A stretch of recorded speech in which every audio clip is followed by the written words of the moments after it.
Hi guys, I've just jumped on for 20 minutes. Let me just quickly put it on Facebook that I'm live. I haven't had time to notify anyone. Sorry.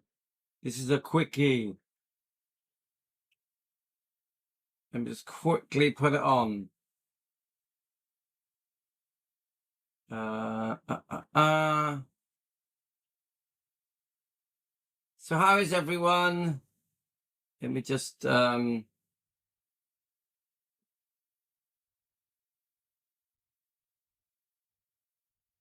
okay. I think what I'll do, I'll play something, and while it's playing, I'll quickly tell a few people that we're live. Okay, let's just... Hi, Stacey. I just quickly jumped on. Actually, where's my tea? You grab my tea a minute. I just quickly jumped on for 20 minutes. I thought I could just play some of my shorts quickly.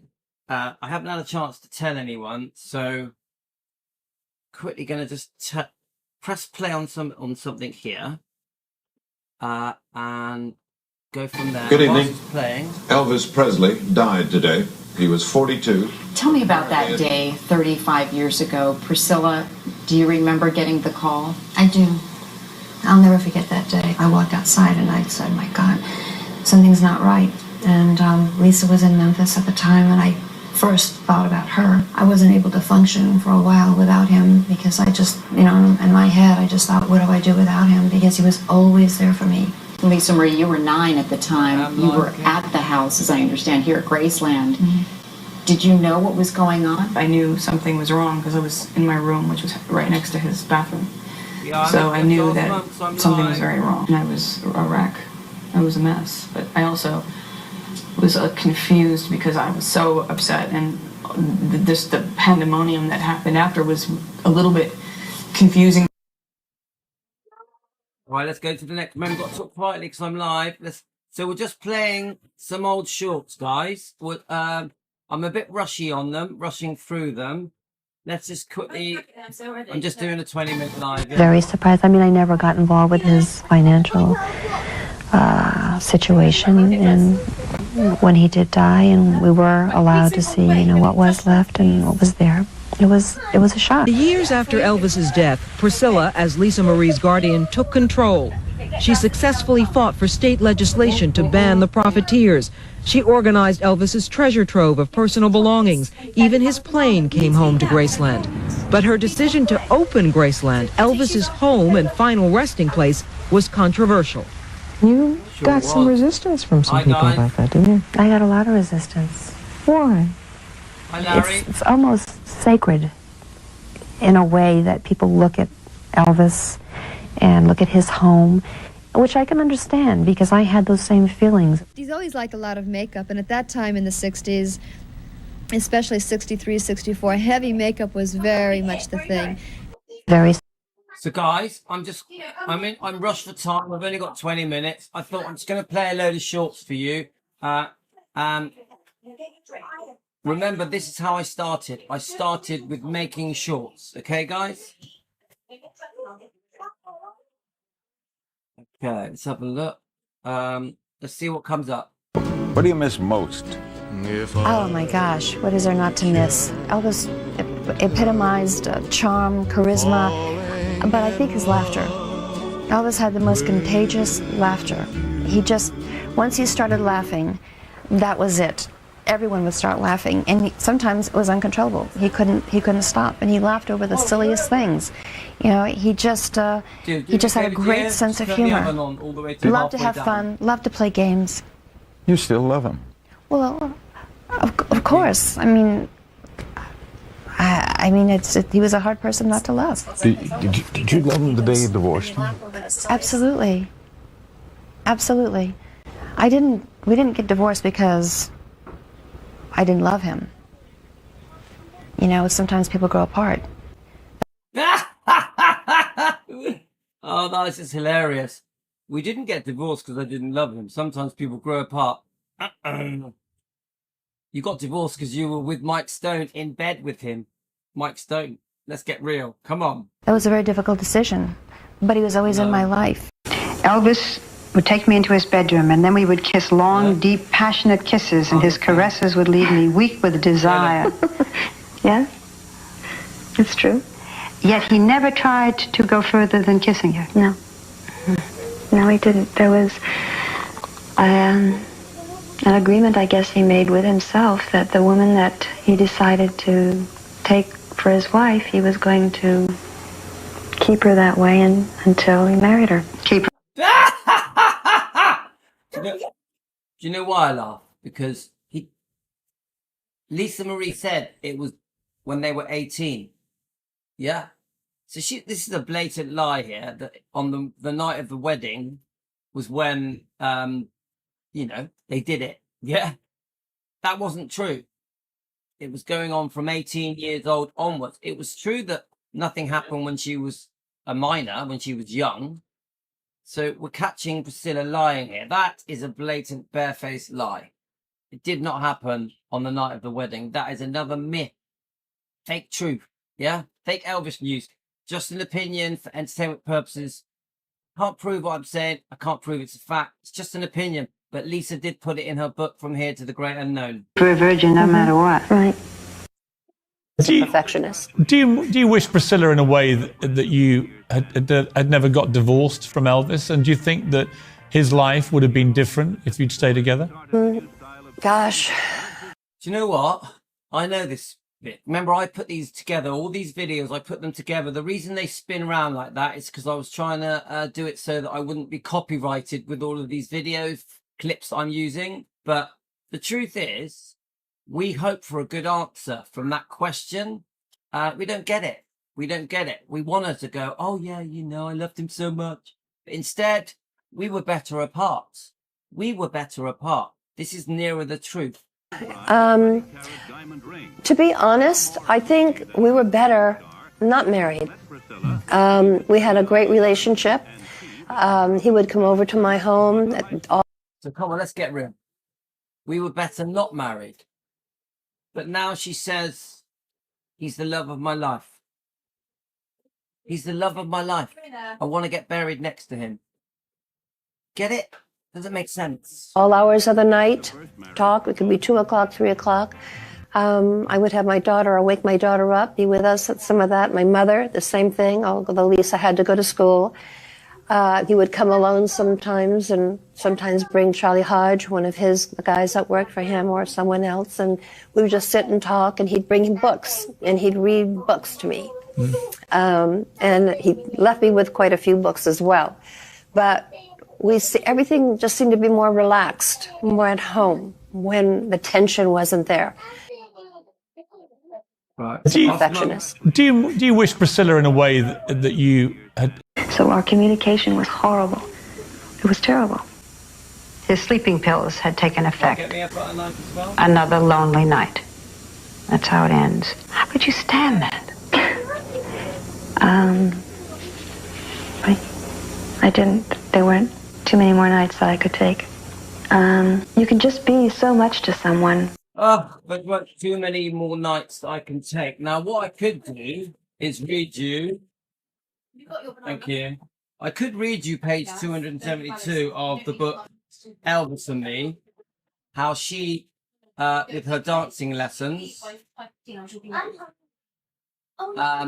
where she had literally fallen in love with this dance instructor, and whilst living with Elvis, whilst Lisa Marie was only a few months old, all she could think about was Steve Peck, while she was with Elvis in her lovely home that she had with Elvis. Yeah? So there's not much more that I could take. There's not much more that I could take. But then read page 272 of the book. Read this. 272. She talks in detail about she was literally in love with another man whilst living with Elvis just after Lisa Marie was born. I mean, I was everything to him. I loved him. I love him today. I couldn't help it. I mean, he was a wonderful person. But there's times that you have to think of yourself. And I didn't want to go along with the program anymore. And We all have to take responsibility for ourselves. And that's when it hit me. I had to take responsibility for my own self. I couldn't be a life support. And one day you went in and said, I'm leaving. You mean one day Elvis caught you having a 1 year long secret affair, Mike Stone, the karate champion, and then you demanded a divorce. That's what happened. There was another man in your life then. Mm-hmm. He was your karate teacher, right? Mike Stone. Mm-hmm. And you went off then and lived with him. Yeah. So our communication. At least Barbara ends it with the truth. But Amanda Andrews on Facebook asks, if you could go back, would you still have divorced him? Oh, gosh. You know, my daughter gave Elvis and I the biggest compliment on national television when she said, the question was from the host of the TV show, I think it was Extra. I'm not sure if it was it. But she said, when they asked her, how did she feel when we divorced? And my daughter said, I didn't know my parents were divorced. So it was quite a compliment to us.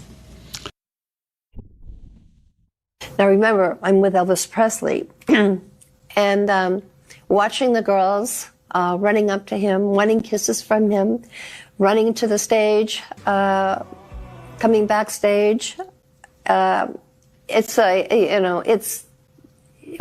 Listen, being who he was, and having all the women, jump him. Excuse me. Kidding. I'm only kidding. I think you're only half kidding, actually. Experience. Literally, just about. Anyway, but no, it was an eye opener for me, and being married to probably one of the most famous musicians or singers in the world. Hundreds and hundreds of there isn't anyone that doesn't love Elvis. Right, and I love how affectionately you talk about him. How was that affectionately talking about him? But come on, guys. Remember, she meets him in 1959 in Germany. They're queuing up outside the house in Germany for autographs to give Elvis attention. Eventually, after 18 months of not even seeing each other, speaking to each other, remember, they're not a couple. She goes and visits Elvis. Who knows the real reason why Elvis allowed her to come over to Memphis around 1962 for a couple of visits. He would have been surrounded by young admirers, fans, call them what you want, many teenagers. She knew Elvis was swamped with attention. Obviously, Elvis would give them a little peck, a kiss, cuddle. And then as we go into the 68 comeback special, we see the reaction Elvis gets there. And then as we go to the Vegas years from 69 onwards, of course, the fans are all queuing up to give Elvis attention. So this was nothing new for Priscilla. She knew exactly what she was getting into. Let's keep going, guys. I wanted to be with him because if I left him again, that fear always came in. I'm going to lose him. You wrote in your book that one of your greatest worries was about his co-star, Anne Margaret. Yes, that's true. I knew there was an affair. And if you confronted him? If I confronted him, he'd deny it. Or get mad. Well, that's usually what happens when you're caught. So you live. See, the problem is, if I confronted him, he would deny. Look, I'm not doubting that Elvis was seeing other people, but remember, there's different time periods here. We got before Elvis got engaged. Elvis lived as a single man up until 1966. We've got during the engagement and the marriage. I personally think when Priscilla was pregnant, Elvis was loyal and faithful. All right, right, 1 second, guys. Let me just press play. Live with that. Yes. You wrote, Elvis controlled your looks, your clothes, your hair, your makeup. He controlled you totally. Is that accurate? Mm-hmm. I was definitely under a spell of what I thought was love. And I had to take responsibility for that too. I knew nothing else. I had nothing else. I had no experience, not even in life, but with other people. I wanted to be with him because if I left him again, that fear always came in. I'm going to lose him. You wrote in your book that one of your greatest worries was about his co-star, Anne Margaret. Yes, that's true. I knew there was an affair. And if you confronted him? If I confronted him, he'd deny it. Or get mad. Well, that's usually what happens when you're caught. So you live with that? Yes. You wrote, Elvis controlled your looks, your clothes, your hair, your makeup. He controlled you totally. Is that accurate? Mm-hmm. I was definitely under a spell of what I thought was love. And I had to take responsibility for that too. I knew nothing else. I had nothing else. I had no experience, not even in life, but with other people. Yeah, man. I wanted to be with him because if I left him again, that fear always came in. I'm going to lose him. You wrote in your book that one of your greatest worries was about his co-star, Anne Margaret. Yes, that's true. I knew there was an affair. And if you confronted him? If I confronted him, he'd deny it. Or get mad. Well, that's usually what happens when you're caught. You always here at Graceland have a big staff? Yes, we did. We had a staff, in fact. This is not a huge house. It's a nice size house. It's a nice size house, but you have to remember when he bought it in 1957, this was an incredible home. It was a mansion and up like a plantation. What did it cost? What did it cost? About $100,000. Very expensive. Let's head to the kitchen. we had some great meals here. This was really the focus of all of our gatherings. Had good cook? Oh my goodness, yes, good Southern meals. Absolutely. I love this kitchen. This was for its time. This is an incredible kitchen. And this was an actual working kitchen. I mean, this place was packed all the time. We had cook full time, cooking all the time. Oddly enough, he really. So just so you know, I've only got 10 minutes. Yeah, I've got to take Yasmin to dancing. I'm going to take her in the camper van. So I might do a live on the way there and back. In fact, probably will do. So I just thought you guys never get to watch my shorts. I have got, I think, 2,000 shorts that I made before we became Defending Elvis. So I just thought, let's play them. And then we can have a few little comments as we go. He hadn't changed that much. He still enjoyed the companionship of his family and friends at dinner time. And it wasn't uncommon for 10 to 12 of them to be around this table when dinner was served. And that was usually around 9 or 10 in the evening. You always hear. What was his life like? Pause that. So Larry says, Anne Margaret was only a close friend to EP. Oh, I think many people won't agree with that. Many people will not agree. What do you reckon, guys? Do you think Anne Margaret was only a close friend? This last year, for instance. He would stay up in his room for 1 week, 2 weeks at a time, popping pills. I'm not going to play it, right? Ask me. If I think they're annoying, I won't play them. Well, it was around Christmas, and Elvis was really, really excited that night, and very enthusiastic, and I thought that it was basically because he always loved giving gifts, and it was a really happy time. And he had something behind his back. He wouldn't let me see.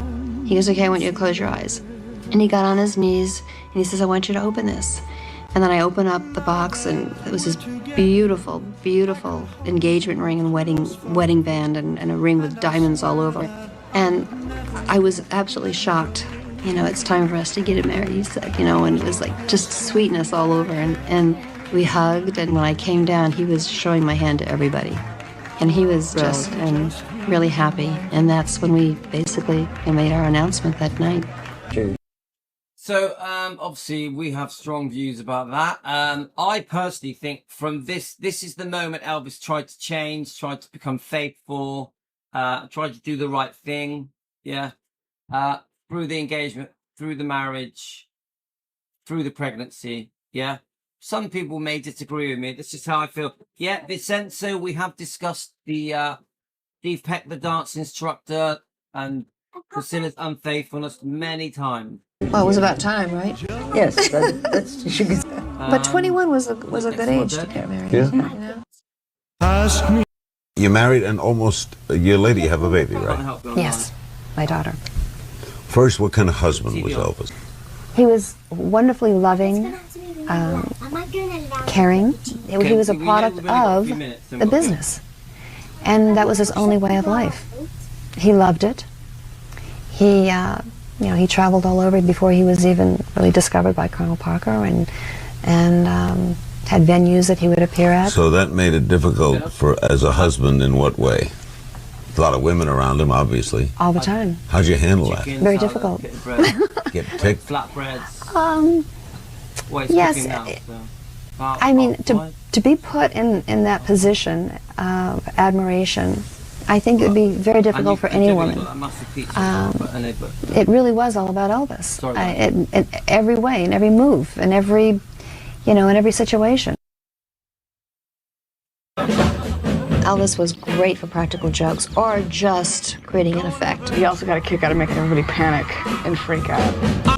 When you'd get in a car with him when he was behind the wheel, this could be your last minute. Same thing with the plane. And all of a sudden the captain would come on out and please fasten your seatbelt because he was going to land the plane. And it was just like everybody would stick their head between their knees, hide or something, bury themselves in the sea. It was just like one of those, oh, good God moments. He always liked the danger. I'm totally insane and have been for a number of years. That he would do anything. In the beginning, I guess the Bible was the most important book to him. We have, a bunch of people over, and he'd preach out of the Bible, which was funny because his stories were entirely different than what was in the Bible. I mean, he had a whole other version, very flamboyant, very expressive, and very funny. Was Elvis the great love of your life? Yes, he was. Is there one song that Elvis sang which resonates most with you? Did you and the King ever... Was Elvis the great love of your life? Was Elvis the great love of your life? Now, she keeps saying it now, doesn't she? She's been saying it for years, but she does seem to be saying it more in the last couple of years. So what do you think, guys? Put it in the comments. Yes, he was. Is there one song that Elvis sang which resonates most with you? That's a hard question. That's the hardest one you've asked me. Gosh, probably It's Now or Never, because I heard him sing that in Germany, actually. And that was given to him through the record label. To watch him sing the song and try to reach the notes in perfection is what he was looking for, to perfect those notes, because his tone, his pitch was not as high in that particular song. So he would always try to reach it and mess up and then hit his leg and try it again and again and again. So watching him kind of rehearse and trying to get it right was an experience. Did you and the King ever get it on? I wish I could say yes, but no. Oh, really? No. I heard that you romanced each other back around 1968. You did? Ooh, that's neat. No, didn't happen. How come? No chemistry? When I met him, I was 19 and engaged to Tommy Sands, and when we did the film, he was married and pregnant. I don't get to meet that many people who knew Elvis. You mean, did we sleep together? I could bring it up because it didn't happen. Unfortunately, it didn't happen. He was a great kisser. He was a good kisser? Yeah. The King could kiss. We all know that. I've seen the movies. You can tell that in the movies, yeah. But what was he like as a person? So he's a good kisser. Funny and sweet and fidgety. He would always be moving, either his foot. That's my big... And he smoked these long... cigarellos. Yeah. Cigarellos. I've seen pictures of him smoking those. Yeah. I love that. It's one of my favourite little clips. Did you know Nancy Sinatra follows our channel? Nancy Sinatra follows our channel, guys. I'm a big fan, yeah? But I also was confused because I was so upset, and the pandemonium that happened after was a little bit confusing. For the first time, you're actually going to participate in the candlelight vigil? Yes. Why? It just seems like it's the right time. When you come here and you see now on the 35th anniversary, I mean, there are just masses of people outside for candlelight vigil. Are you somewhat struck with awe that people still decades later come here to honor Elvis this way? Yes, absolutely. I mean, that's the force of Elvis. And I remember Elvis saying that he didn't really know, you know, if he gave up singing, if he did want to retire. He felt that That just makes me laugh. Elvis would never have discussed retiring and giving up singing. This is just, she makes it up, seriously. She makes it up as she goes along. There's no way, in my opinion, as a fan, that Elvis would discuss retiring and giving up singing. It literally cracks me up. Why do people fall for this? people would forget him. And to see this every year. But I'm going to play that again. I'll have to watch Priscilla say that Elvis discussed giving up singing and retiring. It cracks me up. So was confused because I was so upset, and the pandemonium that happened. And you're right, Elizabeth. Yeah, Lisa looks very, very uncomfortable there. Very uncomfortable. It's almost like she doesn't want her speaking, Priscilla speaking on her behalf. And after was a little bit confusing. For the first time, you're actually going to participate in the candlelight vigil? Yes. Why? It just seems like it's the right time. When you come here and you see now on the 35th anniversary, I mean, there are just masses of people outside for candlelight vigil. Are you somewhat struck with awe that people still decades later come here to honor Elvis this way? Absolutely. I mean, that's Let's hear the big lie. the force of Elvis.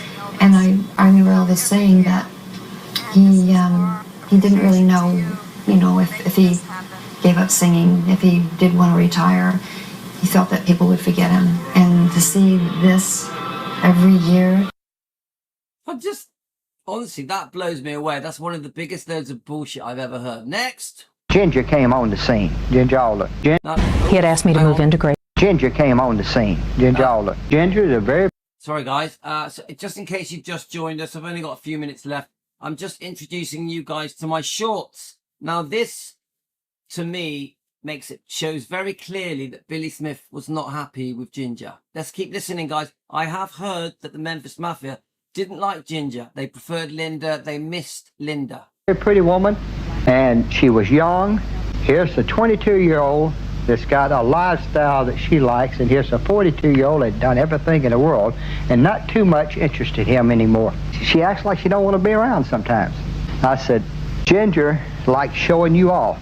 The fact that she's going with you, she wants her family to meet you, her friends to meet you, and she enjoys nightclubs, pool parties. In order to hold her, you've got to go to her lifestyle and not so much expecting her to do all yours. Experienced a whole year of him and Ginger, and I am sick to the bone of it. And I told my wife, I said, I am sick of it. I said, I wish he would ditch her, get somebody else. I said, but nothing you say seems to change his mind. I've just about had it. I said, I just can't handle it. She said, look, I never will forget that because it stood out. She said, just bear with him. She said, because, you know, we might not have him long. Ginger. I read from that Billy clearly didn't like her, but I also read from that Elvis liked Ginger. Yeah, I get that from Billy, that Elvis did actually like her. Now let's listen to Ginger Oldham. He had asked me to move into Graceland, but I never did, and he said, I respect you for that. I just didn't at the time. It wasn't my way. I was up there pretty much every day, and I just think the portrayal, the image of him, you know, has been really unfair. And we've been discussing this lately, guys. The thing I do like about Ginger is she does speak positively about Elvis and about how Elvis saw his future. I will say this. I have found a very good interview of 10 years ago. It's like a radio interview when she first brings the book out. So I wanted to play that to you guys. Okay. I'm not going to lie, guys. I am a fan of Ginger. That does upset people. Every time I say I'm a fan of Ginger Oldham, I will lose a subscriber. But the reason I'm a fan of Ginger is because she does defend Elvis, guys. She does defend Elvis. And, you know, Elvis was not someone sitting up and gorging on. He could be compulsive sometimes when eating certain foods. But this image, I never once saw him eat a fried peanut butter, the famous fried peanut butter and banana sandwiches. I never once. You hear that? I never once saw him eat the sandwich. Fried peanut butter banana, wherever it is.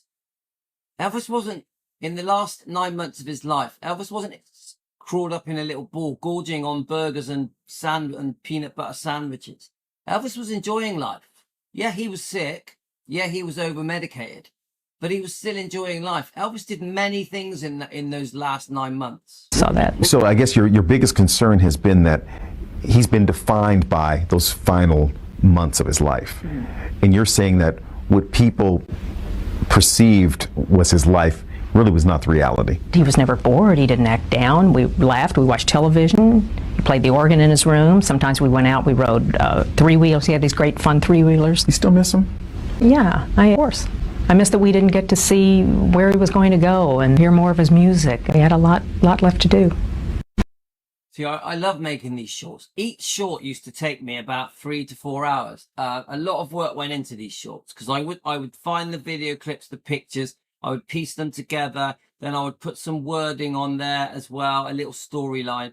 So there was a lot of work that went into these, and I feel like we've left them out a bit. I feel like we do need to relook at these shorts. So I love that.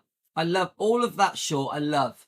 Ginger is clearly telling us Elvis has been very, very unfairly portrayed. I love that. That's why I like Ginger. If any of you want to know why I like Ginger, this short explains exactly why. I was relieved the reporters didn't ask me about my mother. Elvis, do the other soldiers give you a rough time because you're famous? No, sir, I was very surprised. I've never met a better group of boys in my life.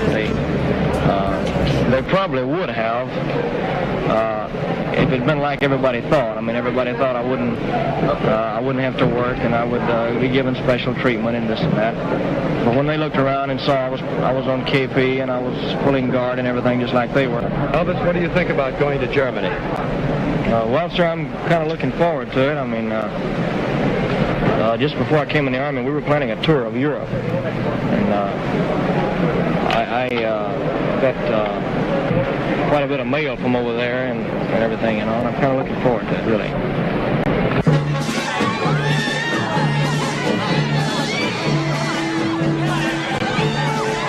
I was relieved.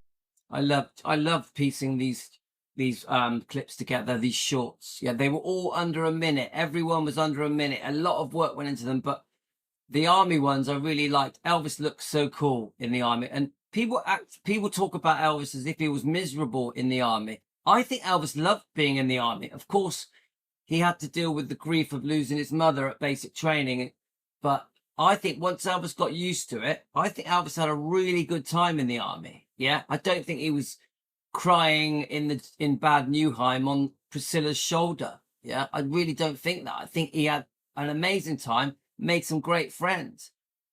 First, what kind of husband was Elvis? He was also... See, we have to have the buts. This is going to have to be the last one I'm going, but we get a little bit of music on this one. So she starts off, Elvis was amazing, but be a victim of your own love. I don't get it. I don't get it. I honestly think she makes it up as she goes along. Yeah.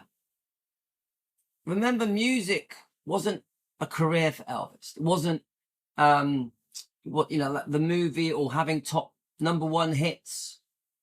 Elvis, it was Elvis. Elvis singing, the way he moved and the way he was Elvis. Whether he was famous or not, that was Elvis. If Elvis had never become famous and just carried on as he was going to be a great singer.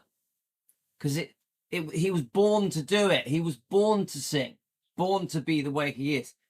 So this is bullshit. She loves to play the victim. She loves to play the victim. Poor me. Whilst she was living at Gracelands, she could do whatever she wanted. She had all the freedom she wanted. She had a car. She could spend whatever she wanted. Anyone could visit. She could go anywhere. But she plays the poor victim that was in this prison called Gracelands. She moved from a very humble home in Germany, to Gracelands and to the world of Gracelands. The pizzazz. Could you imagine moving to Graceland? How amazing that was. How amazing her life was. But she plays the poor victim, almost like she was a prisoner, chained to Graceland. It's ridiculous. It's so far from the truth. That woman had an amazing life. And whilst she was having all this amazing freedom and money to spend, she was being unfaithful. She was being unfaithful. The public don't know this. Priscilla was unfaithful. I know Elvis was unfaithful. Elvis was no angel, but so was Priscilla. But Priscilla perceives herself as this poor victim. Anyway, guys, gotta go. I'm gonna go on the keto channel now and just talk to you whilst we drive Yasmin to her dance class. So I'll see you on keto in 1 minute. Elvis Presley fan on keto, and we're gonna have a little drive in the camper van. Thanks, guys. See you in a second. Memphis Flash, please subscribe to Richie Boy's channel, please. Memphis Flash Richie. Memphis Flash Richie. Richie, thanks for the coffee, my mate. Right, guys, I'll see you on the Elvis Presley fan on keto. We're gonna have a little drive together, okay, guys? I quite enjoyed this. I'm gonna do this again. Take care, guys. Love you all. Defending Elvis, you're the best.